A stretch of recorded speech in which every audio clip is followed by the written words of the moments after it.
There it is. Gets me in the fire. That's the music right there, boys and girls. Welcome. Welcome to session 3 of the Adventure Zone.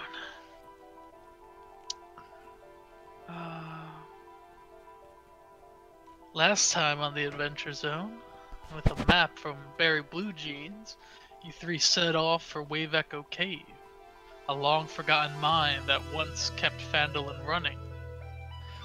Once inside, you fought an orca jelly, chilled in a spa, and escaped from a large metal golem. You finally found Gundren Rockseeker, as well as his kidnapper, the Black Spider, who, after some complex magical ruses, you kicked him down a giant hole. You also met with Killian, the half-orc, with a giant crossbow to match her giant attitude, who helped with disposing of the Black Spider, as well as helping Gundren not die. Her reasons for being there are still unknown to you, as some things she says are for some reason impossible to understand, only hearing a weird staticky noise. Soon after you got into the vault, Gundren has been seeking all this time, only to find it's not filled with untold treasures, but instead a single gauntlet, that seems to be powering a now rampaging Gundren Rockseeker as he burst into flames and flew his way out of the cave, Human Torch style. Where he's going and what he wants are also unknown, but it won't be hard to track him down, just follow the trail of flames. So we continue our adventure riding quickly on the oxen-pulled wagon that you guys arrived on, and you're with Killian, who is a little more than just distressed about Gundren being in possession of this gauntlet. So he got the gauntlets? He took the gauntlet from the... Oh yeah, I remember. That's when he caught on fire, right? Yes. When he put it on, he saw Killian and kind of went into a rampage. Obviously, powered by the gauntlet. Oh. Let me just get my notes here. So, where is Killian? Well, the three of you right now... Just Killian. Oh, wow. You're on Betsy. Oh, fuck. Oh, no! Betsy! Mimosa! Are you okay, babies? Baby, are you okay? There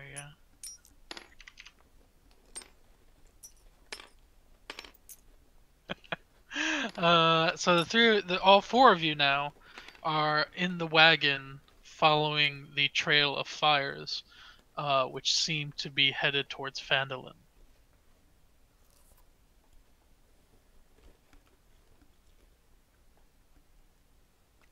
Okay. So we're going back? To Phandalin. You're currently... Okay, so... He turned into the Human Torch, and he has now disappeared. left. He pinballed his way out of the cave on fire. Mm-hmm. Screaming about how it's all the orc's fault. And Poor now, Arg. you four are on your way. And it's going to take a few minutes to get there, so if y'all want to talk about anything, now would be the time. I didn't know dwarves could burst into flames like that. What do you think about that, Dima? I think it's all the body hair. They are very flammable. And the beard, but they are so tiny. I'm pretty sure he was rolling with fire. It's funny, Dima, you're a dragonborn, but I've never seen you turn into fire. Can you engulf yourself in flames as well? Yes, you didn't see it, but I breathed fire on our first fight. Ah, I remember that. But it takes a big toll on me. I need to stop at the gas station and refill with natural gas. I'll only have gas tank for one fire per day. Oh, man. What about you, young halfling? Tiefling? What do you use your horns for anything? Well, they're really more of an aesthetic choice, being that my demonic blood kind of infused them to my skull as I was birthed. But I mean, you know, they are not flammable. That my armor might be flammable, but my horns, as they are bone, no, they are not very flammable. Let me try. I'm gonna spit a little bit of fire. Wait. Oh wow, there was no fire at all. Your horns are still brand new.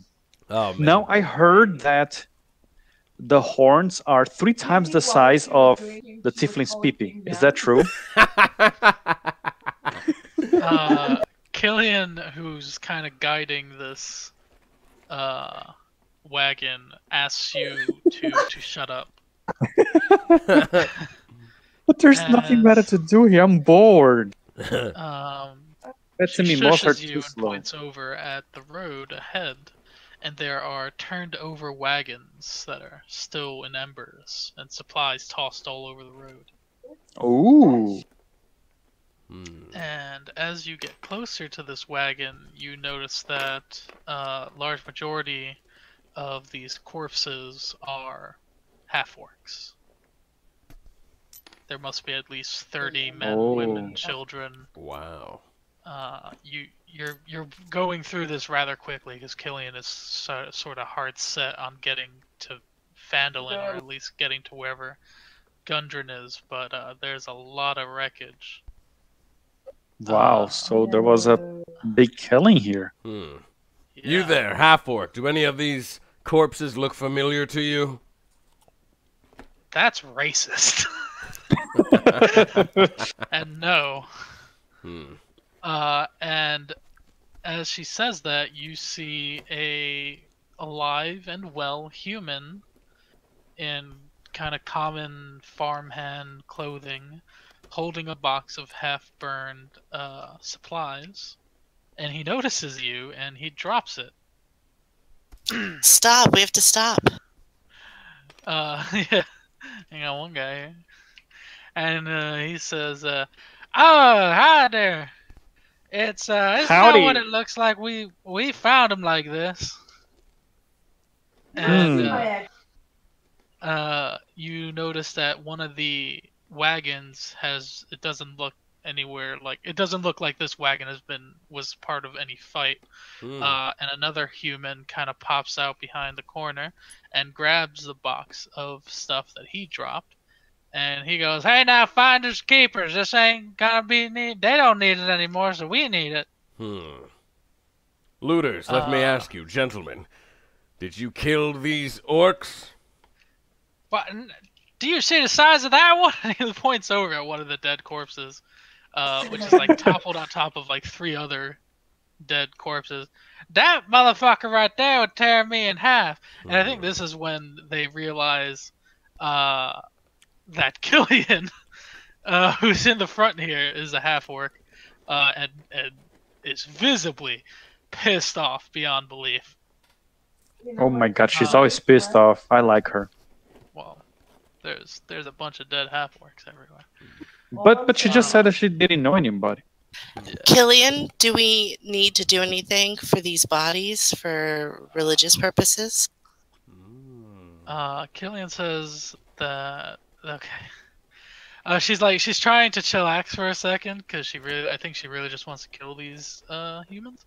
And she says that damn dwarf isn't gonna stop here. We need to keep going. I think we leave the farmers alone and just go. I think Killian's already because she's the one controlling the wagon. She's already started to kind of drive past these 2 people, and that's when you notice a third farmhand loading up in the back of the truck a small half-orc boy who they're keeping in a cage in the back of their wagon. Okay, now we gotta stop. Hey now. I go and ask him, "Hey, what are you gonna do with that orc?" I mean, we're gonna sell him, obviously. So let me get this straight. You're looting the corpses of fallen orcs that you didn't even defeat in combat. You've no honor, and now you're taking children to use for slavery. You need to release him now. Ooh! Tell him, Roisin. Tell him, Wow. All right, Roisin. Tell him, Roisin. Hey, I've got the flu. I don't mess around got when I'm scared. sick. Oh yeah, in game, Rogine is sick. Yeah. All right, Rogine, make an intimidation check. Ooh, Roisin. Ho, ho, ho, ho. This guy. Hold on, I got too many windows open. So do I.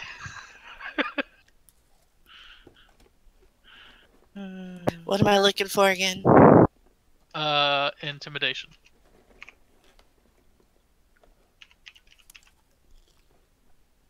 That's +3. Okay.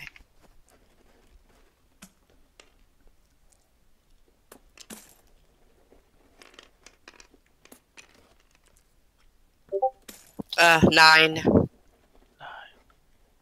I got a 15. So the bandit doesn't look all that, doesn't seem to give a shit.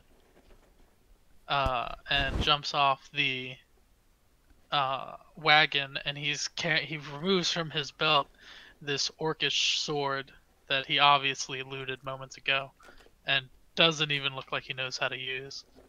I want to throw a javelin on him. I'm Okay. pissed. All right. This guy's giving me attitude. It's gonna get javelined. All right. Make it make an attack roll.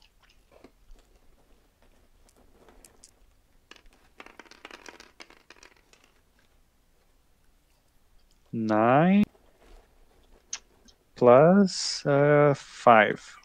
14. 14 is enough. Roll for damage. It's 1d6 plus 3.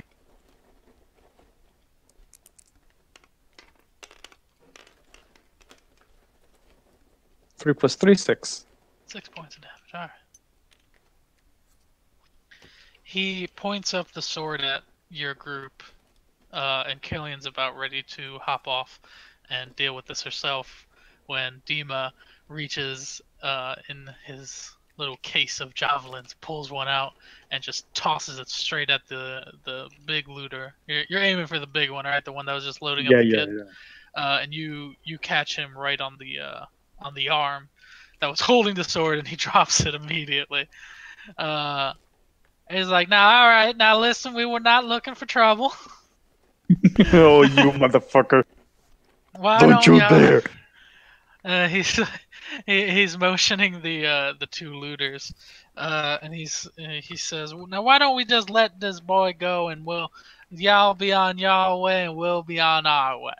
Sounds like a plan. We'll take the boy. We'll bring him to town. Wait. First, I want to check if we have anything else funny going on in your carriage there, wagon. Go ahead.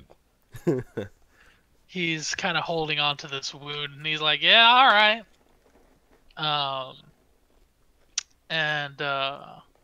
Yeah, make an investigation check. Okay. This is unacceptable. I've seen too many children being stolen from their families when I was a mercenary. That was the only thing I never accepted. So 14 plus... Where's my investigation? Plus minus 1. Mine. 13. All right, yeah, with a 13, all you find are like burned up food, supplies, just various stuff that a caravan would have had just to keep going for weeks. Most of it's been destroyed. It's all like burnt up. It looks like they've actually done some digging to find stuff that wasn't as completely destroyed. And I want you to make a perception check. Okay.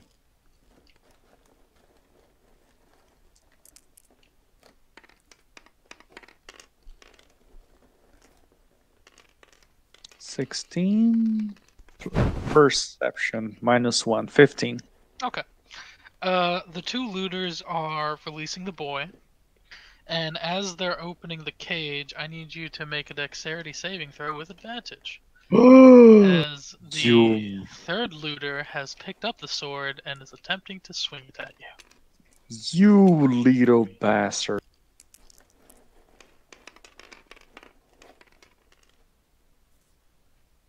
6.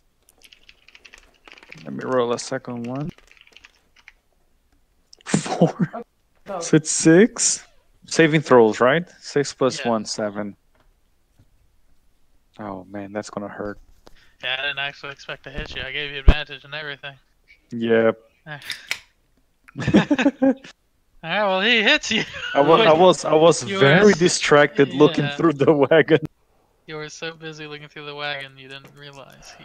He was trying to find loot. What did that you were gold, looking man? for loot, you motherfucker. So you take. Oops. Whatever that dice lands on. You take 2 points of damage. Damn it. Slashing damage. As he says some racial slur to Dragonborn. I don't know. Oh, You now I'm sca- pissed. You scaly fuck. You hairless, scaly dinosaur. And, the small half orc boy notices this happen, and he kind of just bolts for the forest off the road. He's gone. He's just like I think he's been through quite a bit. Poor kid. Well, why don't So, is anybody going to defend me? yeah. Can I jump in and engage in combat with these fellows? yeah, let's roll some initiative. All right. I am so pissed. Actually, let me try something first. Yeah, let's roll this.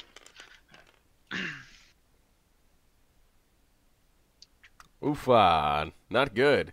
I rolled a 3, initiative +2, 5. I got a total 16. Oh, I'm sorry. Am I supposed to be rolling initiative? Yup. Yeah, initiative, it's always all of us to figure out who goes first. 5. I think it's +1 or something. So 6. Okay.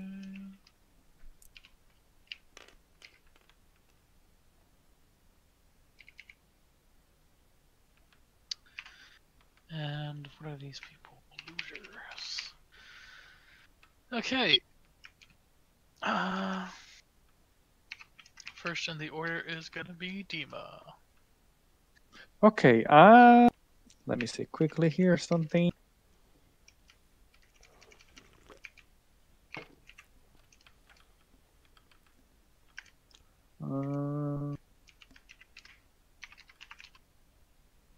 I'm gonna breathe fire. Yams, take a look at this. Let's see what you've got. I want to fire on those 2 boys. Okay. I think it hits them, right? Oh yeah. It's 15 yards. Oh yeah, you're gonna hit both of them. You won't Cool. hit the third looter because he's right next to you. Yeah. So it's dexterity DC 12 dex save. Oh, so I have to make a saving throw. Okay. Alright. First one is a 10 plus 1, so 11. Oh yes. So that's 1 hit, and then the other one is a 5 plus 1, 6. Oh, so it's 2d6 fire damage. I guess it's one. I roll once for both of them, right? No. That's 2d6. I know, but I only need to. Both. Yeah, I only need to roll once, and the same damage applies to both. I guess. Yes. Yeah. I see what you're saying. Yeah.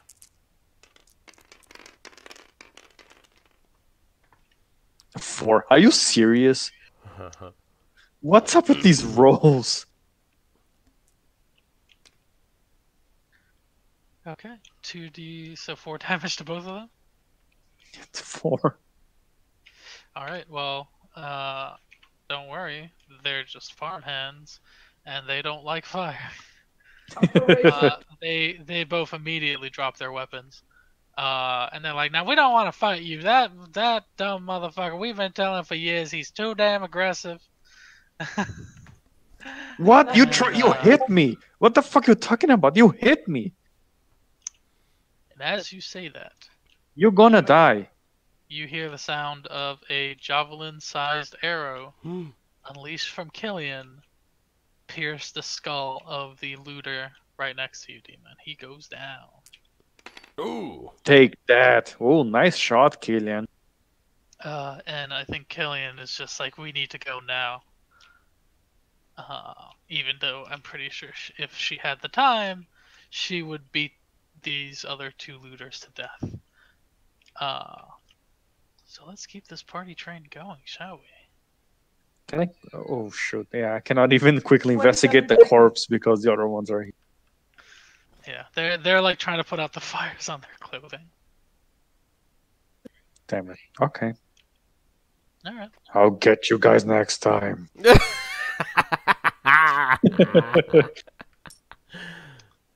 All right. So you four reach Phandalin, and the town is mostly unscathed. I mean, you followed quite a bit of fire coming here, but nothing that's like started a wildfire. Luckily. Oh, so we Um, definitely came this way. Oh yeah, you're definitely on the right track though. He definitely came here. In fact, you see the fires kind of lead. It's like fiery footsteps, kind of leading straight to the Setting Sun Tavern, which is the same tavern you three and Barry were at before you went to Wave Echo Cave. And Killian hops off and starts running for the door, and she's sprinting. She's got this giant crossbow in her hands, and you can all hear Gundren is arguing with someone in the bar, and his voice is like booming as he speaks. She's like gonna die, guys. She? Oh, Killian? Maybe. She's crazy, guys. So what are you guys doing? We're gonna run in after her. Okay. Yeah, well, we need to run and calm her. Otherwise, everybody's gonna attack her. So all three of you are running with Killian towards the Setting Sun Tavern? Yes. Yes, I'm in the back. Oh. I'm lightly walking. Oh, of course, he wants I to be like the it. cool guy. Okay, I want everyone to make a dexterity saving throw, and Yen, you have advantage.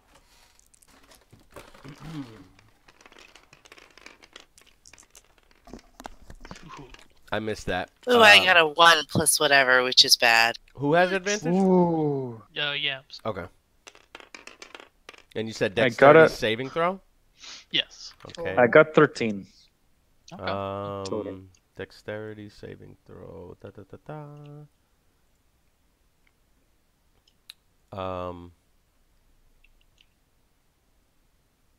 Goodness gracious! Is it under proficiencies? It's under It's on your- saving throws. It's on like it's the on top. your Under main your sheet. spell tab. You also have on your main sheet on the left side. Oh yeah, it's You like have- that summary. You have armor class, hit points, speed, then saving throws. Da, da, da, da, da. Do you see your wisdom on the main Oh yeah, character, yeah, on the yeah. main- Okay, yeah. Dexterity saving throw +2, so 12 + 2, 14. Cool. Okay. Don't worry. A giant fireball comes billowing out, destroying the doorway to the Setting Sun. And I think Wow. Killian, who rolled a 19 and she has a +3 to dexterity, turns around and realizes you're in bumfuck nowhere, Rogine, and she grabs you, and everyone jumps out of the way. Wow, you were lucky, Roshin. Yeah. And Knew I like this half orc. Because you basically tripped and she pulled you out. and you also see Barry Blue Jeans flying out of the doorway. Oh my god. Or not flying, but running out of the doorway. Like you saw this giant fireball destroy the door, and he's running out. And He's gonna destroy the city! What an idiot! Yeah, Killian is getting back up, and already has her crossbow aimed at the door. And Barry, who has no idea who this half-orc is, screams out, "Don't! You're gonna piss him off!" And as she lowers her weapon, a fiery Gundren Rockseeker walks out of the bar. And he screams, and his voice is shaking, and his voice has got like that two-tone, like two people speaking at the same time kind of thing. I trusted you, Barry!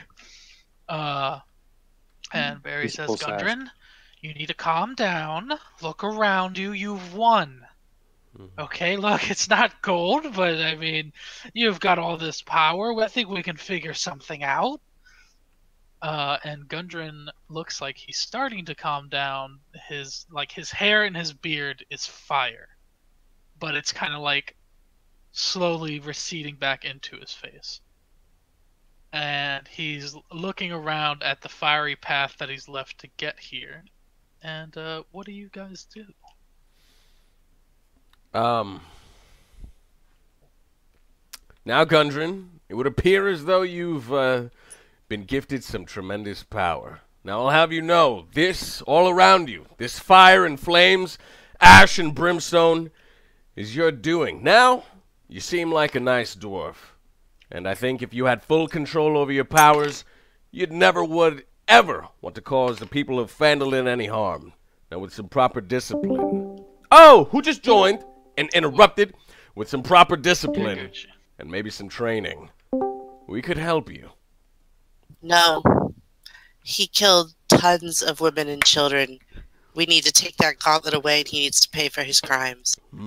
Yeah, but first we need to kind of calm him down to see if he can take it off. I think otherwise remember, this is all happening in character. I don't know, it sounds like he's being possessed by something on the gauntlet. We need to get it off of him. Yes. Yams, you should stealth to him when we're gonna distract. Right you stealth to. Yeah. This is a WoW where he can just vanish. I'd like to approach Gundren and at least just try to calm him down so that he can come to and at least persuade him to remove the gauntlet. I think everything that you guys have said, and I think what strikes hardest is when Rogine mentions that he slaughtered a bunch of people. And I mean, you weren't there for that, but it looks like he didn't want to do it, or he didn't mean to do it. And Barry starts walking up to Gundren. And Gundren voice kind of starts to normalize, and he says, No, this isn't me. And Barry's like right in front of Gundren, and he's got the gauntlet on him. He's got his hands around the gauntlet, and he's looking at him, and Gundren's looking back. And Barry says, "It's all right. We'll take off the gauntlet, and we'll see where it goes from there. You're okay." And as Barry starts to slowly pull off this gauntlet, and Gundren looks like he's gonna do it, you hear the sound of an arrow flying in the air past the direction of the fiery path. And this arrow nails Gundren right in the neck. Oh! Oh my god. And was it the little half-orc? Was it you, Killian? In the direction of the fiery ship, you see the half-orc boy attempting to ready another arrow with a bow he must have found. And I can't really blame him. Barry doesn't even realize before he and Gundren are completely engulfed in flames as Gundren starts to scream, gaining more and more fire, and his skin is starting to crackle. His eyes are completely covered in fire. Killian releases a javelin-sized crossbolt, but it disintegrates before coming even 10 feet within of Gundren. And she drops the crossbow and immediately starts running towards the center of town, screaming, "Shit, shit, shit, shit, shit! Okay, plan B!" And she is digging through her bag, and she pulls out this feather duster, and she says, "Follow me. This is bad. This is bad. Get in the well." And she's pointing at a well in the center of town. What are you three doing? As she is tapping herself with this feather duster, gaining this kind of silvery glow around her. I'm booking it to the well. Yeah, I'm looking at the little what's going on between my main man Barry and Gundren, and just Gundren is like Ash. he's not even. That Oh, man. he was way too close to this He catastrophic dead. meltdown. Where's the gauntlet? Firmly in Gundren's hands. I thought he was Ash. No. Barry is Ash. Mm. Barry was trying to remove the gauntlet from Gundren. I want to go near the well because I want to see if I can, I don't know, get some water and put him out of fire. We need to jump inside before he explodes and kill all of us here. I don't think we have a lot of time. Yeah, the flames are already like destroying the tavern behind him. It's completely disintegrated, Barry. And he's just screaming and agonizing. He's pulled the arrow out, and there's just flame coming out of the wound. Guys, that boy, he dead. I think you look over and you see that he's kind of panicking and starts running away. And Killian points the feather duster at you three, shooting a beam of energy, and all three of you, you've probably felt this before because you're adventurers, and you have the what's it called, feather fall spell. Let's go. Let's jump in. We have slow fall. Yeah, she already So is like in the well. She's like, get in the well, get in the well, get in the well. Okay, let's go. I'm going. I jump in the well. Okay. I'm not. I'm not scared of fire, but that doesn't look normal fire. Yeah, no, this is like it's getting to the point where you can't even see Gundren. You can only hear his screams and this just fire. He killed Gendry. What? Yams. Come, you don't want to die. That's very scary. Yams. Don't do it, bloodbath. Come, don't do it, bloodbath. Rogine is kind of pushing. Alright, let's get out of here. Okay. The seed is gonna explode. Yeah. Okay, I'd like to ask Killian what the heck she knows about this gauntlet. Well, that would have been a great question before you got what's happening right now. I know, but better late than never. Yeah, I think she says something as you three are falling into this well, but it's just static. And as you're falling, the spell kind of wears off early. Like, it shouldn't have done that, and you three fall with full, like, energy, and you fall on top of Killian. And as you look up, you're on the bottom of this well. You see the night sky grow red. And suddenly you hear one final scream from Gundren Rockseeker. And all of a sudden, all you see is fire.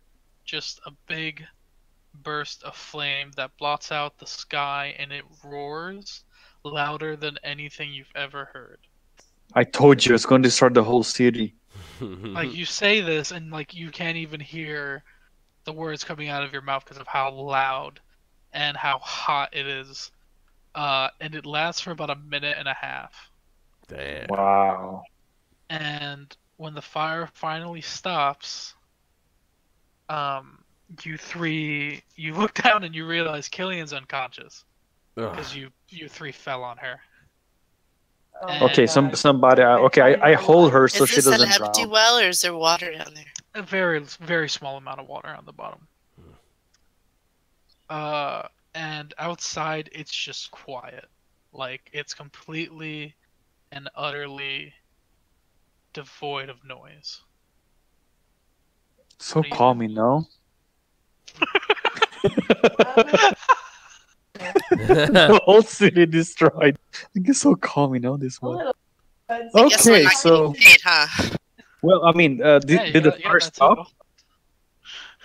Yeah, the So, fire has stopped. okay. So I want to do this. Yams, I want to propel you up a little bit so you can see if it's still very warm outside. I'm gonna kind You of guys throw are you up. about like 30 feet underground. 30 feet No, I don't- How underground. long are our ropes? You need to. I mean, Not long enough. you got. I mean, you've got like probably 120 feet worth of rope between the three of you. The problem is lacing to something up there.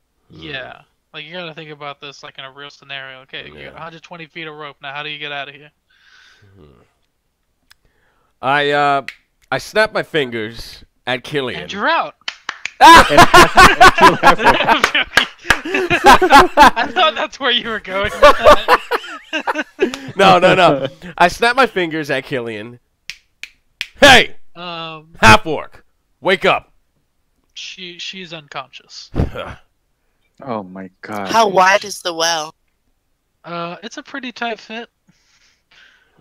Very pretty Yams, uncomfortable. maybe kiss her. Could Maybe one she's of gonna them- wake up. Kiss it. Yeah, she's Hand gonna and wake foot up. it up the well. Can you do Well, what? let me see. You know what I mean? Like brace yourself, hands and feet, and climb up. Yeah, you could try that. Like No, back to not me. back. I'm not good at that, Right. but maybe yeah. That would So- be an so- athletics check. So maybe like me and Yams, we can go back to back, leg to the wall, and start going up together.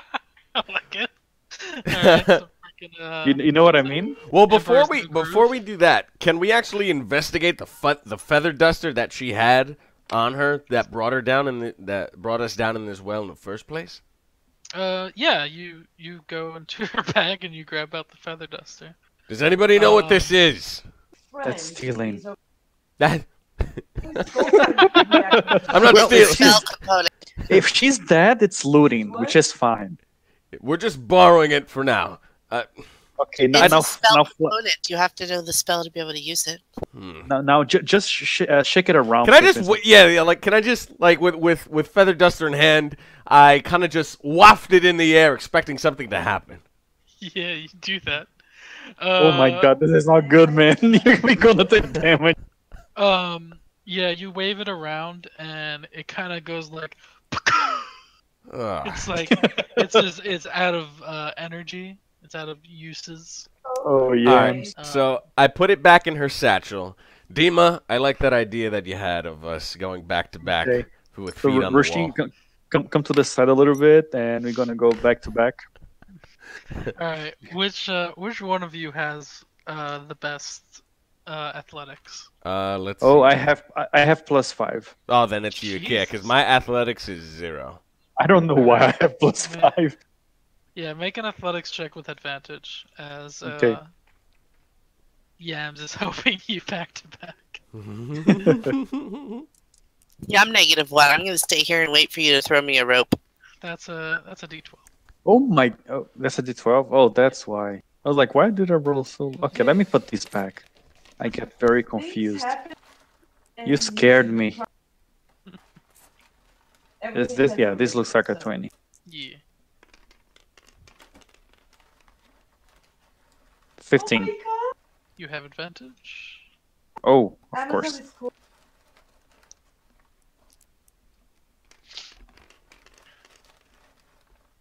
Oh, 19. Oh, 21. 21. All right, yeah, back to back. You guys slowly make your way out of well, and you've got the rope. I figure it's tied around Yams maybe. And when you get out of this well, you look around and it's just flat. We got And- Killian out too, right? Yeah, Killian's at the yeah. We tied of the you are rope out. on her and we pulled her up. Yeah, she's still unconscious. Yeah, so all around for at least like a mile, maybe more, it's just black glass, similar to the black glass that you saw in the vault. The Oh, only it's like thing, obsidian. the only thing here that you see, other than just flat glass, is where where Gundren was standing. now a perfectly preserved dwarf statue with his fist in the air, and the gauntlet is pretty much untouched. Oh, so that's what happened inside the cave. Whomever used less inside the cave became a statue. Hmm. Yeah. And this was a pretty good sized city, right? It was more like a settlement. Maybe 20 people altogether. I mean, there was a trading post. There was Okay, first, I would like to see if there is any small piece of the glass. I want to take it with me. it's all like one perfect piece. Dang it. You could probably take a piece off a country. I was gonna say take a finger. Yeah. Oh, he is also glass? Yeah, he's just like Oh. the same material. Okay, I want to go. Who wants to go close with me to investigate him? I'll go with you, What? Dima. We need to deal with the gauntlet. Yeah. And what do you do? What about Killian? She's Oh, unconscious. she's okay. We We'll leave her drag there for now. Oh yeah, let her stay here. You leave her by the well. Yeah, because that's the only way she's gonna feel well. Take an inspiration point. No, I'm Oh, joking. oh my god! I'm gonna throw you back in the well. Yeah, throw you back. Only if you know okay. how to throw me well. Oh, jeez. You three. Okay, so yeah, so I want to try and break off one of his fingers from the other hand. Make a strength check. Okay. I need a new adventuring party. Ah! This is a I weird would say part. that It's a 7 plus 3, 10. 10. With a 10, you try as you might. This stuff is strong. It's pretty much obsidian level Damn it. strength. It's also still very warm. And I think as you're trying to break off a piece of this, you kind of make eye contact with the gauntlet, and I want you to make a wisdom saving throw. Dang it. That's That what you wasn't get for being wise. greedy. Ah! It was a beautiful finger. It was a beautiful Ooh. thing. I rolled a 19. Woo! Minus 1, 18. Wait, it is a saving throw? Yes. Okay, plus 1, 20. Ooh. Okay, with a 20, you like feel this desire to take the gauntlet and put it on. But I think with a 20, you know that that's a very stupid idea. I don't Guys- believe you. Eva would not think that was a stupid idea. He Ah! would think it was loot. I don't know, man. I don't want to become glass. I know loot is good, but being not being glass is even better. Guys, Does it do look like not we can get it off? do not Yeah. look at the gauntlet, guys. Do not look at the gauntlet. After seeing that, Yeah. I go Yeah, behind there the you go. statue Okay. of You Gundren. should take a piece of his butt. That's a nice glass butt. I think we Yes. need to take this gauntlet somewhere and hide it. We could get his head and make a bowling ball. Let me Is it see. removable without, like, can we touch it with, like, a pole? I mean, yeah, we can touch anything with a pole if it's I long meant, enough. like, could we, like, pry it off with the pole, or would we have to use our hands? If you have a pole. I don't think you have a pole. But if you had a pole, you I could. have a spear Alright. Yeah. You want to use your spear to try to pry it off? with my spear. Don't Sure. look at it. Right, with my eyes closed. That's gonna be a challenge. Ah! Yeah, it's a lot of like you see her like a pinata like trying to get at it. Okay, I move away. I want to move away because I'm scared of this. I don't want it hitting me. a little to the right, Or my Rosine. eye. A little to the left. Okay. Yeah, yeah, just guiding her. Go up a little. After a little finagling, you manage to click just the right hit, and the gauntlet kind of falls off and over and just kind of lands on the ground, making a Oh, rather satisfying like clink. This kind of clink. strong metal to glass. Are there any words gauntlets. inscribed on the gauntlet?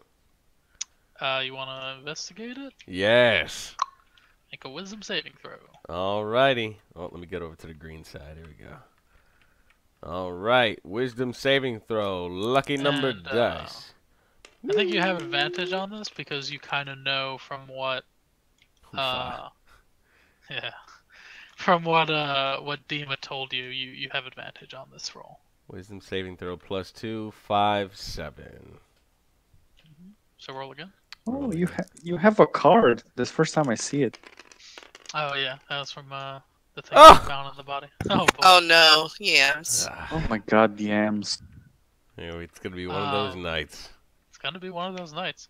Let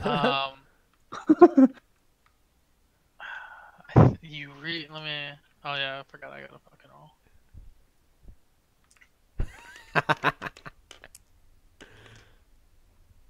Okay, well, that's a 2. I think you pick up the gauntlet, and again, you feel similar to what Dima felt, where it's almost like a little voice in the back of your head, kind of going through all the things you could do with this gauntlet, but you decide not to put it on. You don't see any inscriptions. The only thing of note about this gauntlet is that it's got some very like pristine feathers kind of going around the where your wrist would be, like that section of it. It's got these like reddish orange feathers. But other than that, you've got this gauntlet. Well, with I don't think gauntlet you put it on, but with gauntlet in hand, I look to Dima and I look to Roshin. I say, guys, we got a well about 30 feet back there. I think we should just toss it in there. Jesus Christ. That's way too easy to find. I mean, yeah, I think we need to kind of put it in good hands, like to say, or if somebody else finds. Wait, Well- can we blow up the, the whatever? No, we need to find like someone who knows how to destroy this thing. We need to Uh, wake it up was in a Killian cave and with ask what the booby hell traps is and it. it still got out. What if we put it on Killian's unconscious wrist? Oh my God! Can you imagine if we kill her right there? Yeah, we need to go to a big city and find like Yeah, some but- kind of a scholar who would know how to get rid of this. Jens, just put inside your bag so we don't look at it anymore. And let's see if we can wake up Killian. Okay. So I put it in my satchel, and Cool. we. Yeah, and I think when you put it in your bag, all 3 of you kind of feel like a relief. Like you don't have to. It's not bothering you like it was when it was out, just right in front of you. It's like when you're holding that fart and you can finally let it go. And you're like, ooh. That's one way to put it. Can we go check on Killian? Yeah. All right, let's walk on over, guys. Hey, Killian. half orc, you awake? Killian. Oh my God. Ah, Roshin! Roshin is stepping on her so she wakes up. You guys can make a medicine check. All right. One of you, whichever one has a good medicine. Let me what- see. Kind of. well, I have my- +2. Mine is 0. Wait, my orc pub disconnected. It's asking me to log in. No. Then I got another nat 1. 2 in a Uh-oh. row. There we go. Yeah, I got a 10 plus 0. It's a medicine. I think. A minus Regine's 1. like, I got this. And you slap the shit out of her. And she doesn't respond. She does not respond. Gee, I really I thought that would got a work. 13. I got a 13. Alright, with a 13, you kind of get some water out of your satchel and, force it down her throat, and it kind of wakes her up. She's coughing, and she's like, oh god, I feel like someone just slapped me. Ah! And she looks around, and she sees the 3 of you, and she sees the black glass, and she says, we didn't, this is, wow. And like her, she looks really depressed for a second before she starts freaking out, and she says, "Wait, where's the gauntlet? You didn't put it on." And she's looking at the three of you. She's looking at your hands. None of you have it. Uh, and she's like already like getting up on her feet, even though she took quite the stumble. It's right here in my satchel, half-orc. Now tell us, what is the deal with this gauntlet? And why is it so cursed? She looks super puzzled. Cause she can feel it still, even though you've put it in your bag. She feels the kind of thrall of like, oh man, I kind of want to put this thing on. And she looks at her wrist. She's got a bracer on. I think I drew this for you guys earlier, but it's got this symbol on it, which I'll draw it again. Let's draw. There we go. I remember a symbol. I don't remember exactly what it was. Oh yeah, that thing. It's very simple. Oh, yeah, the hourglass. it's like an hourglass symbol. And she kind of fiddles with it. And you hear a sound come from it, which is a little weird. And she goes, "Okay. I'm gonna take you three back to my boss." And like as she's saying this, it's kind of like she's trying to choose her words very carefully. And she says, "You know what? We have a couple minutes. Where are you three even coming from?" No, you need to tell us about the gauntlet now. Oh, I think, guys, I think the gauntlet's got into her head, and it's making her do things. No, that's not it. And she says, "Listen, I can't tell you about the..." And as she's saying it, you hear the static coming out of her mouth almost every other word. As she's kind of trying to explain it, and she says, "All right, listen." Because she can look at your face and she can tell you're only understanding like 3 out of the 20 words. And she says, "Listen, I'll take you back to my employer, and she'll clear everything up for you." So that wrist thing is keeping her from talking. Someone's controlling her from the distance. Is that your boss? Or maybe she's cursed and she cannot mention the words. That explains why it's a bad idea. This happened in the cave too. Didn't she start talking static too? Yeah. In the cave, when she asked you specifically, "Are you here for the..." And then it was just static. I see. And as you guys are having this conversation, you see from the sky a silver orb floating, and it's coming down actually very quickly down on you three or four of you.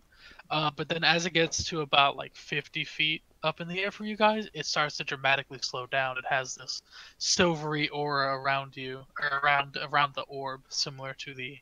It's aliens. Is that your boss? Not exactly. I meant, did your boss send that thing? Not exactly. Could you be more specific? Not exactly. Really? Can I push you back into the well? I would rather you didn't. And this orb, it's like the size of like a Volkswagen Beetle. Oh, jeez. Oh, it's a car. Slowly lands on the floor. It's perfectly round, and you notice her fiddle with her bracelet again, and from this orb, a door kind of flips out backwards. And she says, "All right, everyone, get in." Okay. No. And do you all get in? No. Why can't your boss come to us? Why do we trust you? Why should we trust her? I don't know if I want to go in there, guys. She says, "The people I'm with are tracking these things down, and we're trying to get rid of them." So, guys, I mean, I could tell you more, but all you're gonna hear is static. So, she's been on that cave. I don't. It looked like she was there for a little bit, and she never got the gauntlet. So Or she was guarding it, yeah. or she was actually after the gauntlet. No. No, because No, she she was was there. trying to keep us from it. Yeah. Listen, I'm and there's just more static, and she's like, you can tell she's trying to explain this to you, but there's just no getting around it. Like she tries to choose her words carefully, but then there's just more static. So on top she's of like part of this like Masons Templar group of super special secret people who are trying to destroy these things. So, all right, let's get in the bubble. She like points at you and she goes, "That's the." Okay, let's go in. I mean, I don't think we have a lot of choice. All right. All right, the three of you climb into this orb. It's kind of shaped like a teacup ride kind of thing. So like you guys sit around in this round circle, and there's a table in the center, and you realize that she's using this bracer to control this sphere. Oh no. And We just fused, Rosina and I. oh, We are jeez. now one superhero. Ha.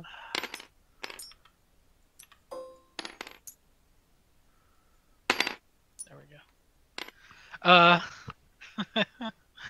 So yeah. I don't recall giving my consent for that fusion. Ah. I mean, it was not my intention either. You accidentally fused. You became Roshin's Skillbreaker. Oh god. She pulls the door closed behind you, and slaps the panel in the middle of this table, and a giant balloon shoots up through a hole on the very top of this thing, and starts to fill up with some kind of magic. And Whoa. it's almost like a hot air balloon kind of thing, and you four begin floating into the night sky. Oh my god, that's the first time I'm flying. Yeah. Yeah. It's actually quite beautiful in terms of like it's a very clear night. Aside from the shit marker formerly known as Fandolin. Oh man. You just start flying higher and higher. And you can see it in Killian's face, like she's kind of depressed, but like seeing all this kind of gets her out of it. And you see the lights of Neverwinter. You pass the Sword Mountains that are high enough to cut the clouds, and you're floating just higher and higher, passing through the clouds, and soon it's just you and these two moons. And this world has always had two moons in your mind, but when you really look at it, you're like, no, we have one moon. What? And Killian says, yeah, you're gonna like what happens next. And as you get closer, you notice one of these moons is getting a lot larger, much quicker, like you haven't broken into space yet, like to the point where you could touch this giant moon. And you see a porthole slide under the moon big enough for your It's the Death It's the Death Star. sphere. Yeah. Or the Mage Star. Not nearly as evil. But you fly through and it's completely dark. You just like slid into the moon's butt. And you emerge from a very bright, blindly lit room. And you can see through the sphere. It's like semi-transparent. You see you're in like a dome-shaped room. You guys aren't from Florida, but I always compare it to like the Epcot ball. It's kind of like this. I've seen it. Yeah, so it's that kind of like triangulated kind of thing, almost like a D20 with even more triangles. And you're in this dome room, and you get the impression that this is some kind of hangar, because you see other balls of the same size, and you also see people. You see halflings, half orcs, humans, elves. You see a variety of races. You see some what the fuck is this? That's the I place. thought it was gonna roll us over. That That's thing the like place. I gotta record that because it like slowly rolled into view. That was actually perfect from where my camera was. So yeah. Where was I? Huge lore dump. So you see all these people, and they're all wearing like blue and white soldier uniform kind of look. And you see these giant cannons at the end of the room, and you don't see any ammunition. You just see like this, like think of like a hamster. I don't know if that's the right word for it, but like that hamster thing where like the ball goes on the railing, almost like a roller coaster ride. I think is the best way to describe it. Okay. And you see more of these giant balls, kind of set up. And Killian taps on the sphere, and you all climb out. And you feel pretty fucking nauseous. Oh man, there was a tough ride. Yeah. Hey, nothing compared to a rough sea. That is true. Yeah, the three of you are on a fake moon base, hovering over Faerun. It's basically Dalaran. That's a good With way. all the mages. And I think Killian notices that you guys look a little sick. I think Rogine, you less than the others. The other two feel really shit. I don't feel so well. Where have you taken us, half-orc? Oh man, I shouldn't have eaten that fish in the well. I'm like, she basically protests like, I think we've been through this. She can't really explain where you guys are just yet. And I don't feel well, guys. she leads the three of you to a doorway that looks like it leads out of this hangar. And she says, I just need to get you guys authorized. Just hang back here and you'll be fine. And there's like a bench that you guys can kind of chill out next to. Oh, that's immigration. It's the immigration line. Jesus Christ. Yeah, the three of you are chilling out by this doorway, guarded by two rather bulky looking humans. And one of them is like paying no mind to you, but the other one, the one that's closer to you, is kind of looking over at you guys and then going back and then looking at you guys. And he goes, ah, shit. And he walks over and he pulls out a large flask. And he says, here, I think you guys need a drink. Thank you. I don't know if I can drink. I'm too What is this for? sick. It's brandy. I smell it. I take a whiff of it. It smells like brandy. And I take a swig. Thank you, my good man. It's some good shit. Okay, roll for smell. Check her smelling skill. Okay, I'll take a sip. Okay, it's some tasty ass brandy. I'm fine, but thank you. Okay. Yeah, I think Yams and Dima, you kind of feel a little bit better to get something in your system after discovering the moon is fake. At least one of them, even though there's only supposed to be one. There's a lot of shit going through your head. It's like I'm a little drunk, so tomorrow I'm gonna wake up and see that there was always two moons. I was just drunk. Can I engage Can I engage in a conversation with this guy? Like ask him. Hell yeah! You can Hey, anybody. Now, thank you. That's definitely some tremendous. Was it brandy? Yeah. That's some tremendous brandy. This is the bench for sitting down. It's a good bench. Where are we, my good man? I would like to tell you, but I'm pretty sure if you were talking with Killian, you kind of get the whole, because we're at the and there's just static upon Not static. another one.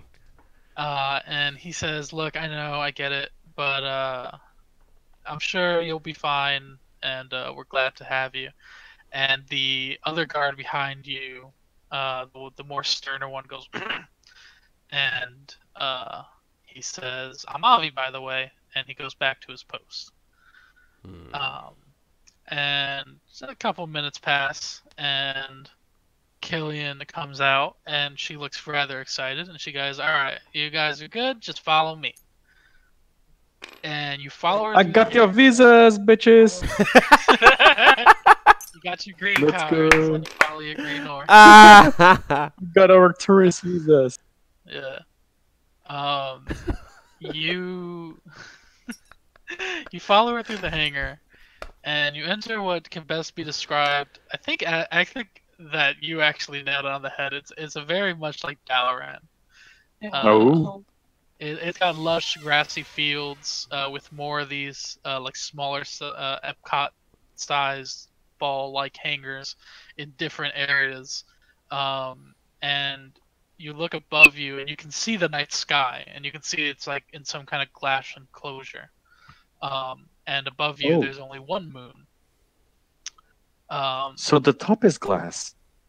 Yeah. Nice. I think the biggest thing you see is a tall building all the way at the end, shaped like the Washington Monument. Shaping like a dick. Yep, dick and balls everywhere.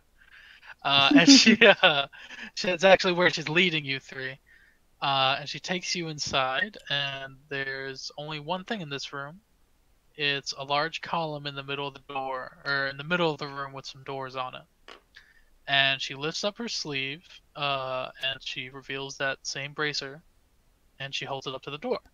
And when she does, the door slides open, and Killian says, "Well, this is as far as I go. It's really high security here. But you three go, and I'll see you later." But how can we go in a place with more security than she? They're really interested in that gauntlet. Well, her boss wants to see us, so I guess. You hear a voice, and he goes, "Oh, can you please hold the door, please?" And you see another half-orc, a rather skinny-looking dude, in what's very obviously like a bard's outfit. And he's carrying a bunch of scrolls, and he's got this fiddle strapped to his back. And do you guys hold the door for him? I don't know, because people... Wait, but you need to have the bracelet to open this. If we hold it off for him, we may get in trouble. We're gonna hold the door for him. Yeah. Okay, look. I'm gonna leave it very clear here. I did not agree to that. Yams and Rogine hold the door open. I'm all the way in already. I'm not holding the door. So yeah, this half-orc, he's got like super colorful clothing on. He's got like a feathered cap and billowing pantaloons. And he's like he can't use his hands because he's carrying so many of these like scrolls. He goes, "All right, you can press the button now." What floor do you need? Killian, what floor should we go?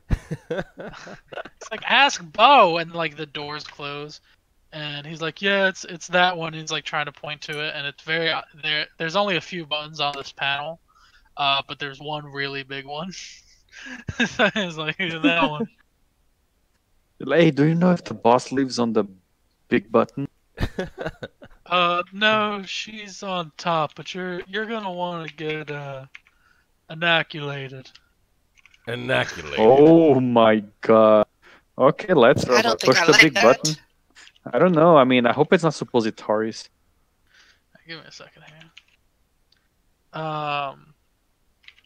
Yeah, you guys get in the elevator and you press that button, and you all start going up. Elevator music. So, what's written on those scrolls that you have there?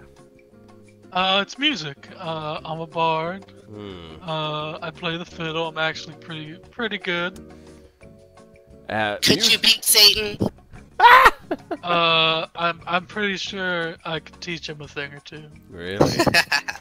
You're are these songs that you've written yourself? Yeah, I'm the bard. Ah, My name's How about Bo. you play one for us while we wait? He hands all the scrolls to Dima, like not even asking him, just like I hate this guy. He looks very excited, like he doesn't get to do this very often. I hold them with a very discontent face. Yes! Play, Bard, play! And he starts to play a song, and it is the greatest song you've ever heard on a fiddle. Like, his claims are 100% accurate. Really? This music is amazing. Beautiful. I still and don't trust he does you. it with such like he's not even trying. He's so good. And then you hear a like bong, and he goes, "First floor, menswear." Just kidding. And he like grabs all the scrolls from your hands. And you all walk out, and you're greeted by 14 guards, 7 on each side. This place is very well guarded. Is the bard still with us? Oh yes, he's leading you guys down this path. And he goes, "Don't worry, these guys are with me. They gotta get inoculated." And the guards let you pass. And Bo also has one of these bracers. And him and another guard touch a panel on a wall and hold the bracers up to it, and the door slides open. And you also notice on this doorway a giant banner with the same hourglass shape that you've seen on the bracers is on this banner. Ooh. And the room of course, because they're the freaking Mason Templars. Illuminati confirmed. Bo laughs at that. And the doors open up, and it's a very large, very dark room, except for this giant tank. Not tank like a vehicle, but like a glass tank. And it's in the middle. Think like freaking Power Rangers. Like when they went to go talk to the giant. It's like that. Yeah. It's like that big.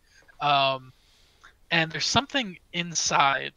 It's filled with this like dark ichor. And you see something swimming around in there, but you can't. It's like a vague shape. You can't tell what it is. And you hear noises like a whale, like when a whale makes music. That kind of noise. It's probably a mermaid. But your eyes just like can't. They're not capable of like focusing on whatever it is in this tank. In fact, you kind of you wish you had more of that brandy because you're starting to feel sick again. Just this overwhelming dizziness.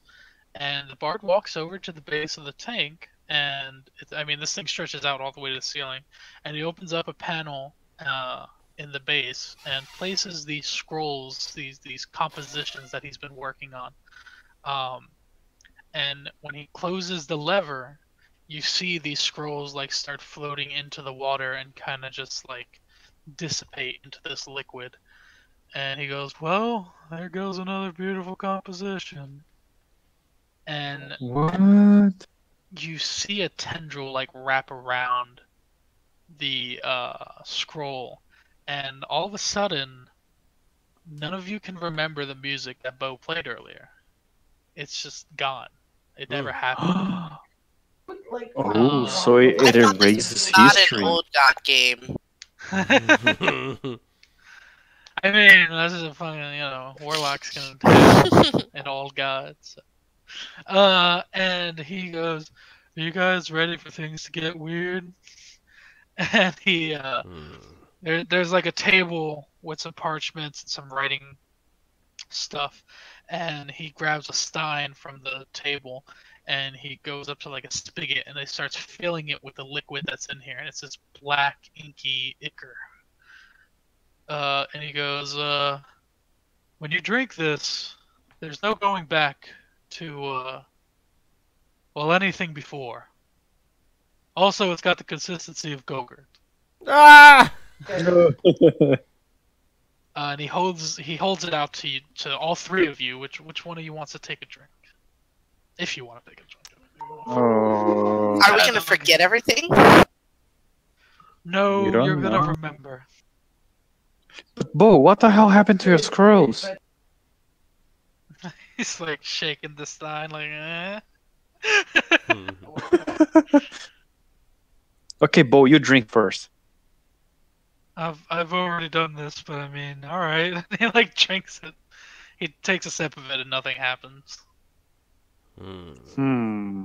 I'll take a sip. Go, Kurt. Yeah, it's the Matrix. We gotta take the pill. All right. Yams, you drink the black ichor, and it does in fact taste like Go-Gurt. Yeah. Oh. And I'm gonna need you guys to stay here for a minute. What? All right, Yams, you're all alone. Drank the shit. And when you wipe the black ichor from your lips, your mind begins to reel in pain. And just for a second, because immediately the first thing you remember is that music, how peaceful and beautiful it is. But it's only for a moment, as you begin to remember a lot more. You remember Killian asking you, are you here for the Phoenix Fire Gauntlet? You remember the Black Spider asking you, are you members of the Bureau of Balance? And then you start to remember a war that destroyed entire cities. It's just so much blood and carnage and conflict on Faerun, and it's so impossibly big, you can't understand how you possibly could forget this information. Mm-hmm. And that's when you look at the tank, and you clearly see this giant jellyfish. It's the size of a whale with thousands of tendrils flowing from its body, and inside of its body is like the galaxy and the stars, and you are fucking tripping right now. You assume that very few people have seen this. And after just a moment, your head is clear, and the dizziness has completely subsided. And we're gonna go back, and if anyone asks you what just happened, feel free to explain as much as you want, but all they hear is static. So have fun with that. 5? Yeah, like Alright. he just went to 210 and then down to 67 and 101. It's weird. My head. Hi guys. Oh wait, was Yams gone too? Yes. Yeah. Yeah. Just drink the thing. Yeah. I feel so left out. we were both here.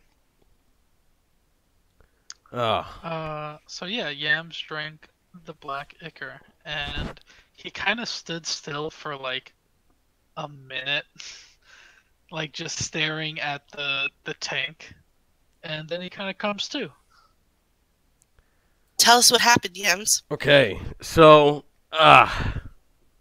damn it, guys. Okay, I quickly get the pouch from him with the gauntlet and get it for me before he uses. Good idea. I'm now, a little Yams, bit what's scared. going on? Here, take it, please. Give me.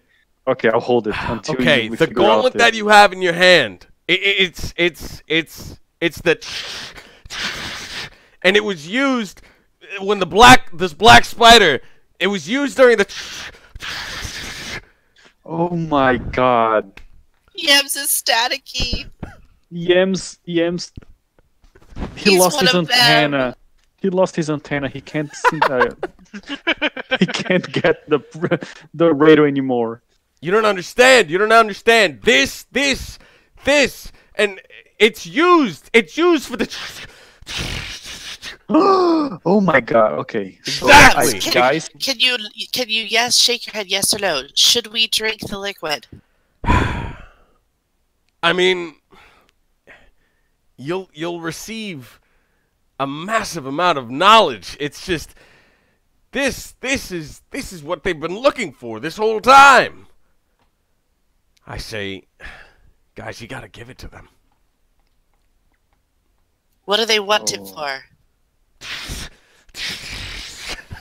Okay, I am naturally averse to anything that takes away my free will or freedom, and this definitely sounds like something that's taking away freedom and free will. Okay, I get close to Yams. I touch his nipple and start to turn around left and right to see if we can get some reception better. To the right, nipple to the right, nipple to the left. Get off of my chest, Dima. I turned the knobs. I want to see if I can get better reception here. Just know, guys, it's safe. It's safe. Now the question is, should we trust Go-Gurt Yams? Go-Gurt Yams. Yes. What do you think, Vrochi? I don't like that he isn't allowed to speak. That we can't hear him. That is censoring. That's not freedom. I don't like it. I don't trust it. We're not going to be able to talk. Maybe no, he can talk. I think we just cannot understand.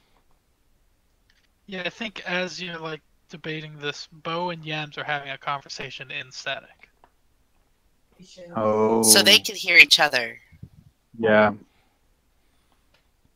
I think if we need to figure out what the hell happened to this, we're gonna have to end up drinking this.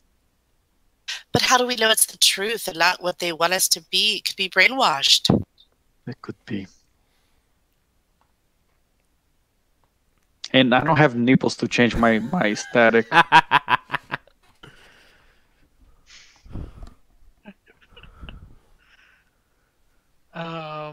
You can make an insight check. Insight checks are kind of like determining whether or not someone's telling you the truth. Oh, that is true. I don't like having my players insight check each other because I think that's a little unfair. But if you want to insight check Bo for anything that he's told you so far, or if you want to ask him a question and insight check what he says, you can do that. Oh yeah, we have Bo. Okay, I wanna... is +4. Okay, you do it.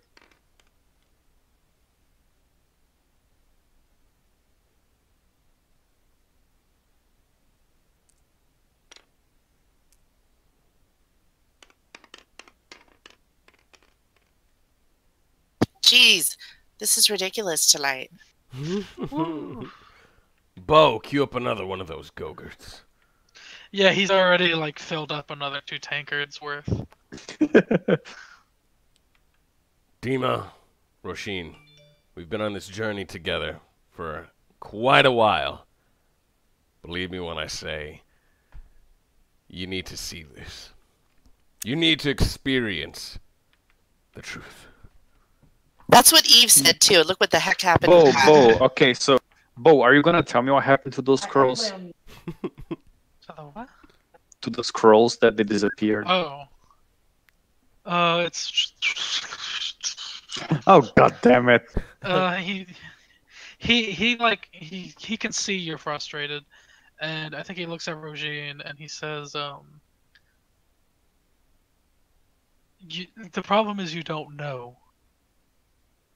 And it's sad, but it has to be this way.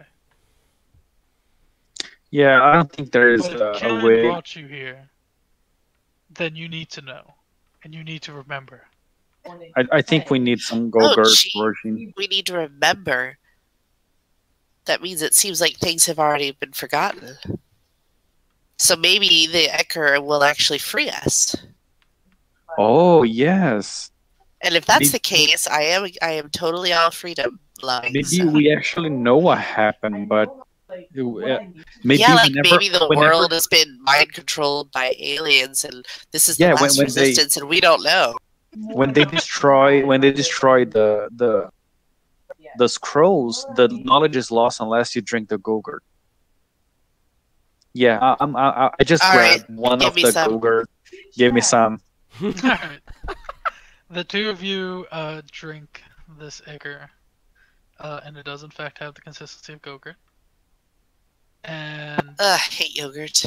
Both of you. Can I have another one? The both of you your mind reels in pain for a moment, but it doesn't last very long, as you immediately remember the music. How beautiful that song. That It's the most See, beautiful song I've ever you. heard. Whatever But is lost in that tank comes back on the Go-Gurt. it only lasts for a moment, as you just begin to remember so much more. You remember Killian in Wave Echo Cave asking if you're here for the Phoenix Fire Gauntlet. You remember the Black Spider asking if you were members of the Bureau of Balance. And then It's a secret Bureau of Balance. I love it. you remember a war that brought destruction to entire cities. And you remember blood and carnage and conflict. And it's so impossibly big, you can't understand how you could forget such information. Wow. And then you look up at the tank, and you clearly see, swimming in this liquid, a giant jellyfish. And it's the size of like a whale, bigger, with thousands of tendrils flowing out of its body. And its body is like the galaxy and stars. And the two of you are tripping really hard right now. And you Give me more. You assume that very few people have ever seen this. And after about 30 seconds, your head is clear and your dizziness is gone. Okay. But shouldn't we know what Yams knows about the gauntlet now? Well, no. Now that you guys drank it, We should know too. now we know. Well, now we all know about the Phoenix Fire Gauntlet and the Bureau of. What is it? Yeah, Bo looks at everyone. He's like, so, you guys good, right? Bureau of Balance, right? The Bureau of Balance. Good. No, Yam seemed to know more than we did. Oh, Well, he was talking to Bo. Like he said they've been searching for it for a long time and all this stuff. you briefly remember that these wars that have been going on for a while now, that have been destroying Faerun, tearing it apart, are at the center of these items of power, and you suspect the Phoenix Fire Gauntlet is very likely one of these items. And Bo says, so yeah, we call her the Voidfish. We don't really know what she is. It's the only one that we've found, like, ever. But what we know is that it feeds off information, and any information you give it just removes it, like, from existence. Unless you've been inoculated to drink from the tank. It's a good way to keep secrets. Oh, so if we try to talk what was forgotten, we become static. Yes, to other people that are not inoculated. But if we want to share secrets with people only inoculated, we give them to the water. If we want something for the world to forget, the entirety of existence to forget. Young Bo, I have a question. Yeah. How quickly can you craft one of your many songs? How quickly? I mean, I work here almost around the clock. My job is to feed it music. It feeds off information. It enjoys it. I see. So what is the point of this balance place? What is your purpose? I think you should go talk to the director. And he's like kind of scrambling to pick up some papers because I think he realizes he's supposed to be working right now. Oh, he needs to write more. Yeah. And you see him shoveling papers into the same place where he was putting the music, and you kind of I think you catch a glimpse of it, and these are like, this is information on the Black Spider, and you see Brian Olvagar is his name, and like you see like all this information. He was a magic user, he was a wizard, and he's kind of like putting everything into the tank. And he says, just go ask one of the guards. They'll take you up to the director. Question: can I take some of these Go-Gurt to go? I don't think the guards would appreciate that. Oh man. young Bo, please, if you'll excuse us for 1 second. And it's at this moment when I walk over to Dima and Roshin, kind of in a huddled formation, and I say, guys, if we show him the gauntlet and we have him write a song about this beautiful gauntlet, the gauntlet of what is it, the Firehawk? The Phoenix Fire Gauntlet. If we have him write a song about the Phoenix Fire Gauntlet and throw it into the tank, the whole world beneath us will forget about it. There will be nobody ever want to go and seek this Phoenix Fire Gauntlet. Well, you had no idea what this item was. Even when someone tried to explain it to you, you couldn't. It's already forgotten, Yeah, except by already- then. Oh! You only know what it is because you're inoculated. Except for there could be a different group of people also who remember, but they're after the artifacts for the wrong reasons. Oh yeah, take back your satchel and your loincloth. Are these people the ones making everybody forget? Because I don't think that's appropriate. Maybe they're only making forget things that they should not remember. You shouldn't forget war. But if a war is caused by a gauntlet, for example, they want people to forget the gauntlet, and to forget the gauntlet is forget the... No, this is wrong. This is wrong. I know. I kind of want to throw the gauntlet to the... But I'm not the boss here. I kind of want to throw the gauntlet to the jellyfish, but I don't think that's how it works. Hey, can you write us a song that we can keep and not get thrown in the pit? I mean, it's not something I just give me a few days. He looks Okay.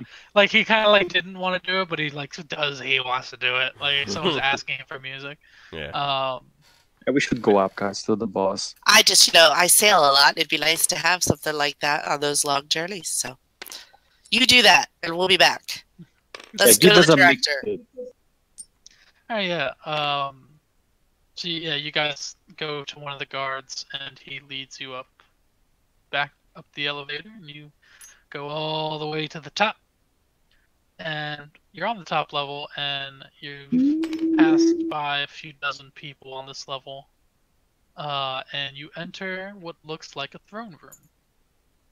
And you see sitting on the throne a human woman, dark skin, late 50s, in a very ornate blue and white robe. And I don't trust throne rooms. She's sporting this white oak staff. It's actually kind of plain. It doesn't really match the elegance of her dress. And she says to the three of you, "Welcome to the Bureau of Balance. I've heard a lot of interesting things from Killian. But before we go any further, I'm going to need the Phoenix Fire Gauntlet." Not until you explain easy, what we are easy. doing here and who you are. She claps her hands and she goes, "Davenport!"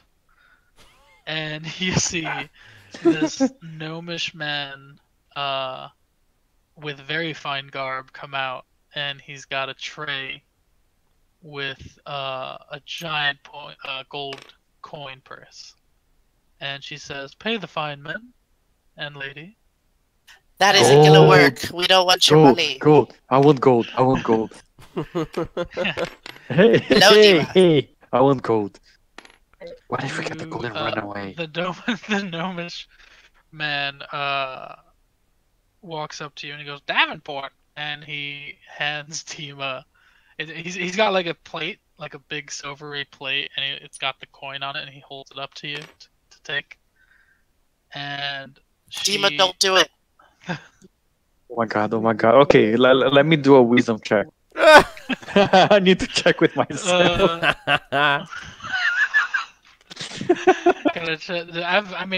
friend of mine played the barbarian. That's what he did. He was like, "I'm bored. If I roll higher than a 12, I'm hitting someone." 11 plus 1, 12. My fire breath DC dexterity check is 12, so I don't think I get it. Okay. That has nothing to do with anything. You're leaving Davenport just kind of standing there with the money. I'm like, I want it, but Roshin's gonna be mad, so... Yeah, she looks at... The director looks at you, Roshin, and can kind of tell that you're not going to be easily bought with gold. And she says, The Bureau of Balance has a singular purpose: to collect and destroy what we call the Grand Relics, magical items far too strong for mere mortals. And one of the guards comes out of a door on the left and is carrying not carrying, but he's like pushing a cart, and it's got this small silver orb on top. And he's like, well, he's pushing it towards you guys, and when he gets to you, the orb opens up, and he wants you to place the Phoenix Fire Gauntlet into the orb. Let me see it destroy something else first, so I know that's actually what it does. How do we know you're not just keeping these for yourself?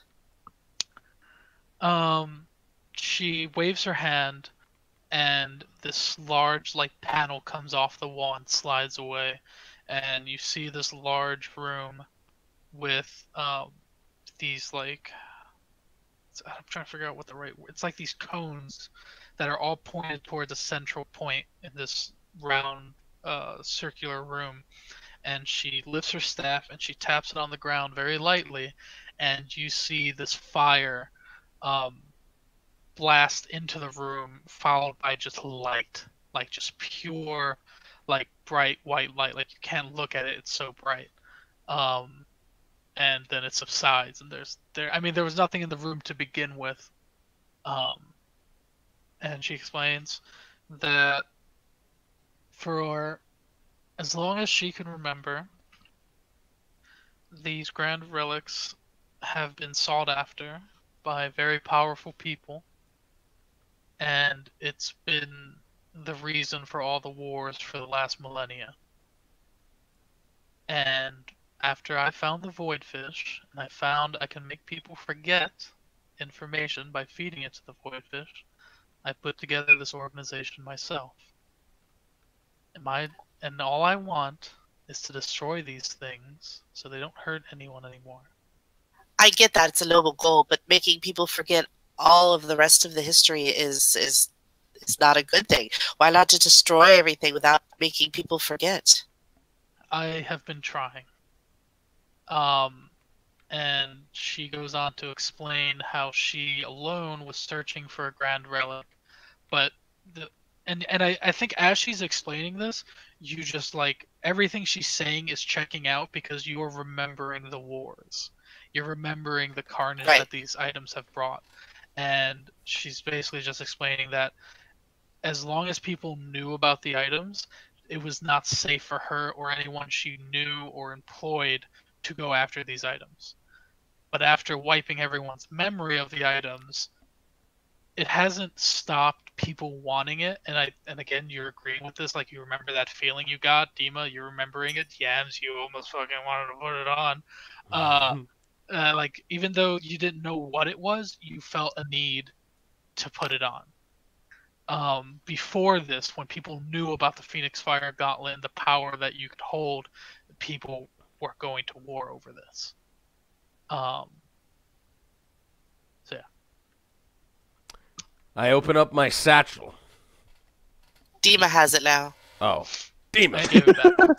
He opens up the non-existent satchel. No, I give it back. Yeah, I give it back to him. I open up the satchel with his loincloth. With my loincloth. Ooh. I open up the satchel. Stick my left hand, because the satchel is on the right side of me. So my left hand digs into the satchel. I grab and pull out the Phoenix Fire Gauntlet, and it's in the. I lift it up above my head, and I make eye contact with the lady, and I say, "This gauntlet has destroyed many innocent lives, especially one of my dear friend, Barry Blue Jeans." And then I back up, and I chuck it into the fucking pit. Fire. The fire. Well, there's like a cart in front of you. Oh! The orb. I place it on the cart. That's not nearly as dramatic, though. She's very fascinated by the fact that you pull this gauntlet out and you don't show any temptation towards wearing it. Even the guard who's pushing the cart, you can tell, is kind of antsy just looking at it, knowing that he's pushing it. But like the director is like fucking daggers, staring at him, watching him cart this this item to a doorway that leads, and he pushes it all the way to the center, and he leaves, and right in front of all of you, she hits her staff again, and just fire and light engulfing this room, and then when it's gone, you see the orb kind of unravel, and it's just like a dust pile. There's nothing left. And she kind of lets out, just like exhausted. And she says, "Well, that's one down." How many more are there? A few. Mm-hmm. And Davenport's like, Davenport, because he's still got the money. Hey, I want the money. Where's the money? Davenport, come here. Give me the money. She does. She continues to explain that she split the people that work here under her employ. She split them into 3 groups. The first are the Seekers. They are everyday people. You've probably met a few in the last 10 years. She's been at this for a decade. People that are kind of working every day. They're teachers. They're in the police force. And this is still a very new operation, but it's done a lot of good because it's helped with gathering information about these relics.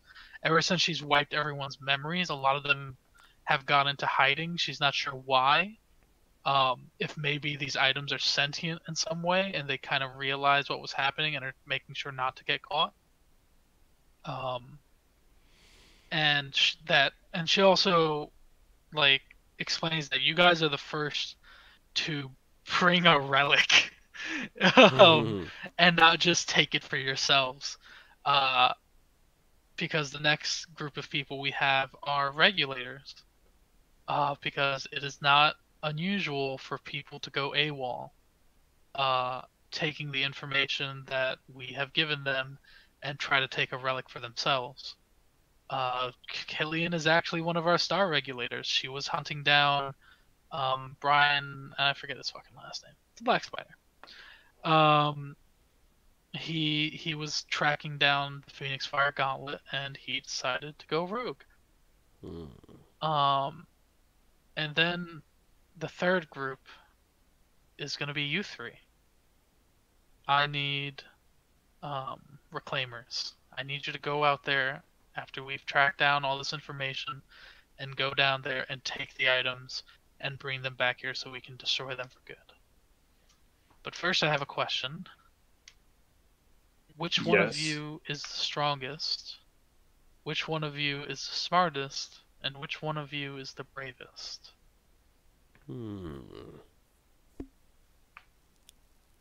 Well, I have 17 strength.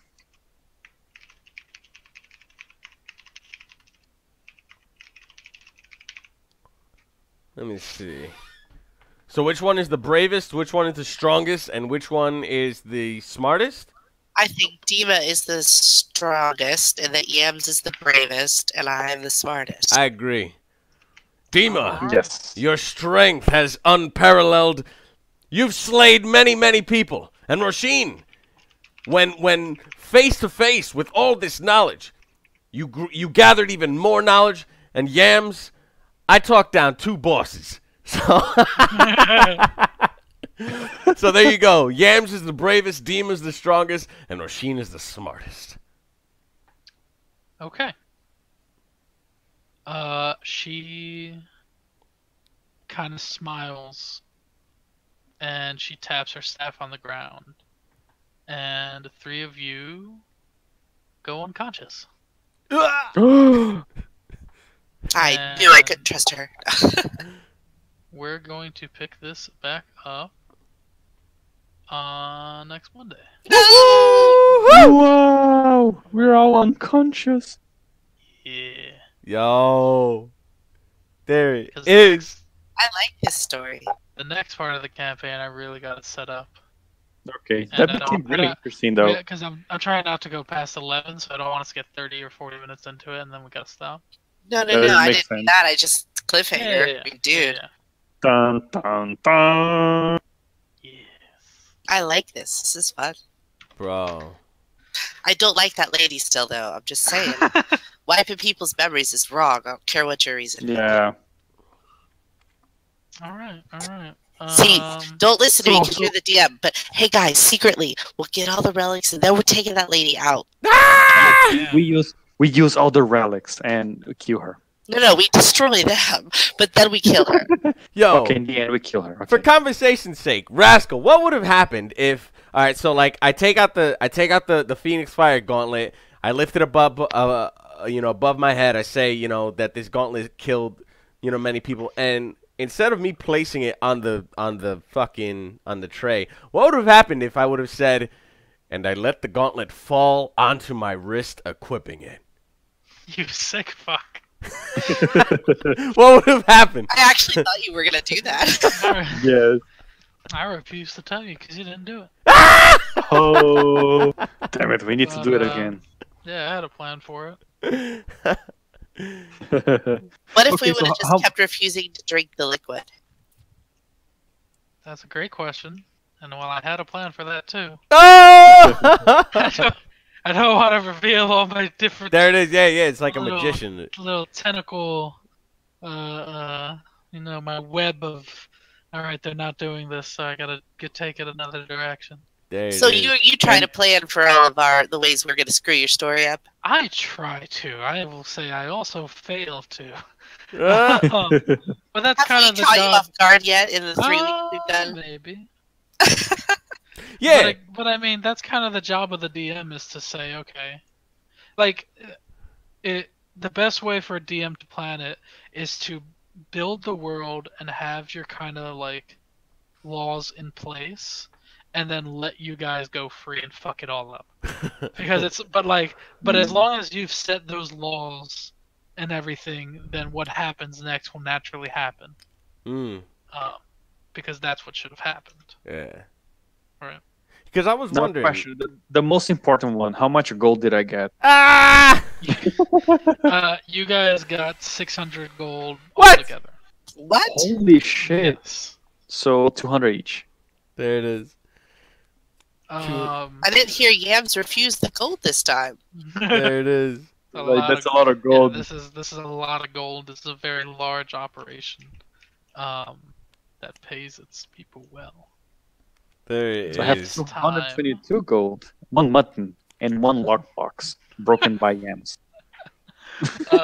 Next session, you guys will go through a recruitment phase, I'll call it, and then after that, you'll be able to spend your gold.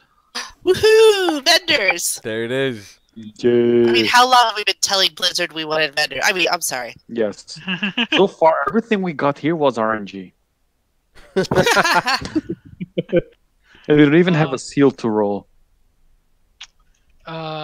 Yes. Yes, we did. That first campaign, I got to use seals and re-roll that one room over and over and over again, trying to That get the is weapons true. I wanted.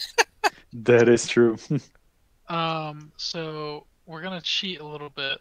'Cause I really want to run you guys through this encounter, but after the encounter, there's going to be kind of a time jump of about 2 months, and you guys will be level 3 by the end of the 2 months. Basically, because level 3 is like a really big thing for a lot of classes. Hmm. Although it's kind of funny because it's not that big for warlocks and sorcerers. That you get your cool shit level 1. Everyone else gets their cool shit level 3. So I'm trying to figure out how to do this because the encounter's not like crazy, but it's gonna take more than 40 minutes. But after it, that's when the time jump starts. So I kind of want you guys to figure out what you want to do. Okay, so we need to read, like, we can read the manual, we can read stuff on the internet. So kind of see like what to do on prepare level to 3. level up, but without doing it. Yeah, I don't know if you can like duplicate a character on OrcPub and then you could have your level 2 and your level 3 at the ready. Hmm. I think that's what I'll have you guys do. Because, I mean, it's not super hard to just Mm-hmm. redo the information. There's probably a way to duplicate Well, it. there's a clone button. Oh, if there is, that's perfect. Just did it. Okay, yeah, do that. Oh, cool. Level yourself to 3. And you're also going to get with level 3 a free feat. Feet. Yes. I love feet. Oh yeah, feet. Feet. There So it in is. D&D there are. Where are the feet? You It's will on see the it under, ability score feats. Yes. Hmm. I gotta figure out how to So- give you guys a feat because it's not gonna like Yeah, it's all. I mean, you don't have. And Yeah, what it does doesn't let me click. what does a feet do? A feat is basically the same way like and a rogue does more damage because they're a rogue and thus they know how to fight really well. Like Mm. that's built into being a rogue, right? It's called sneak attack. It's a feature Yeah. of being a rogue. These features are like a little more generic, but still do really cool stuff. And basically, whenever you hit certain levels, you get ability score improvements, or you can forfeit that and get a feature instead. A lot of Mhm. people like the features instead because a lot of the feats will give you +1 in something as well as some kind of cool ability. Oh. So, for example, one of them is called Keen Mind. You have a mind that can track time, direction, and detail with uncanny precision, and you gain the following benefits: +1 to intelligence. You always know which way is north. You always know the number of hours before the next sunrise or sunset, and you can accurately recall anything you've seen or heard in the past month. Hmm. So this is just one of like a huge list of different feats. Um, and then some of them have requirements, like you have to be a certain amount of strength or something like that. So like, let me see. There's one called Medium Armor Master. So you have to be proficient with medium armor to pick it, and if you are, wearing medium armor doesn't impose stealth checks. And when you wear armor, you add 3 instead of 2 for Mm. your AC. So there's all sorts of really cool stuff. I'll send around the link so you can go through all of them. And the reason why I do this is because one, I think feats are fucking cool. Like there's so much stuff you can do. Yeah. Like I made a grave cleric, and level 1 I had a +7 or a +9 in medicine because I took Damn. a feat level 1 because you can do that as a human. Mhm. There's like some choices there. So I just like the idea that you guys are going to join the Bureau of Balance after you take this exam kind of thing, and then it's going to be 2 months until they track down the next item. There it is. And in those 2 months, you're kind of free to go do whatever you want. And so, because like, I'm going to use Dima because you're going to probably be affected the most. At level 3, you're picking your oath. Yeah, So, I see it here. I'm gonna in have those- to read about them. Yeah, so in those 2 months, I kind of want you to have an idea of how you're going about doing that. So I'm basically gonna train to my oath. Yes. Like bards go to college, clerics talk to their gods, rogues kind of go into like either assassin or swashbuckler, so maybe they take out a high value target. And so I want you guys to kind of get an idea of what your character's doing during these 2 months. Mhm. Because again, level 3 is a very big thing. Yes, bro. And just kind of on top of being level 3, you're getting a free feat just because I say you get a free feat. Oh, look! If you click on the beer mug, you can add more feats. Hmm. On the right side, you have feats. Homebrew. Yeah, that's what that is. Okay. Yeah, you can add more. And then if you unclick it, it's going to say remove one. Okay, so yeah, just keep that clicked on. I mean, technically, that's what we're doing. We're homebrewing. So we need to pick one of these. Wish there was some information here. So let me listening to everybody. Feats, bro. Feats.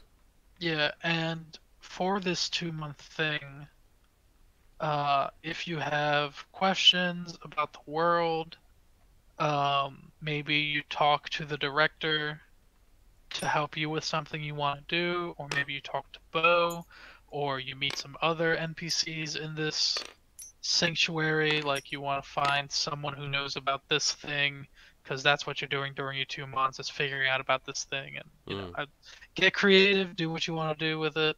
This is where like this is why I kind of said don't go too crazy on how your character has a backstory and stuff, because you're kind of building your We're still character youngling. as you're playing. Yeah. Yeah. And one of the funniest ones in feats is the tavern brawler, Ah. because basically everything's a weapon. Oh shit, that's crazy. Nice.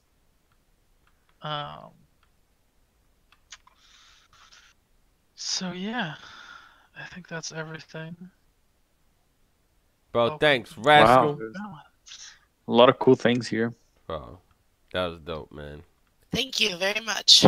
This I'm was glad I was healthy enough to do it. this was a tremendous session. It was a lot of character building, bro. It was a lot of it was very light. This session is very much like the build the world so that y'all can fuck it up. Yo, bro. Well, I'm glad we took on those farmers so Dima got some attacking done. Well, at least I threw a javelin and I breath fire. I'm happy. Yep. There it is. So yeah, next session will be doing the thing, going shopping. You'll also be getting magic items.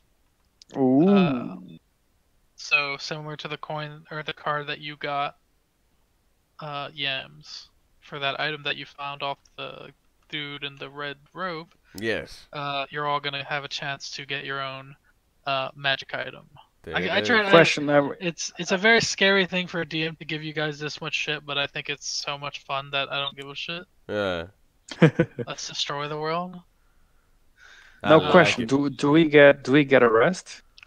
Yeah. You guys will have a long rest after you've been knocked out.